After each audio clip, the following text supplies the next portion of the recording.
So when you first started getting involved in it, who did you think was a fiduciary? Like, I think people probably have preconceived notions, if they even understand it at all.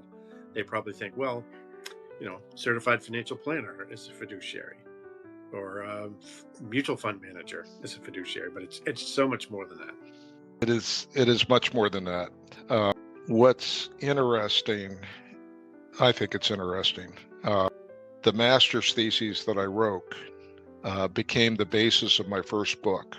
The first book was Procedural Prudence. That's the name of the title of it. And the practices that we talked about in the master's thesis and in the first book, even predictions about the future. Back in the late 80s, we knew that litigation was going to be focused on fees and expenses. Yeah. And anyhow, what we wrote about, what would that be now, 30 years or 40 years? Oh my gosh, 40 years ago, That's almost. 40 years ago, yeah. It's still relevant today. For sure. Yeah, I mean, there's nothing new under the sun.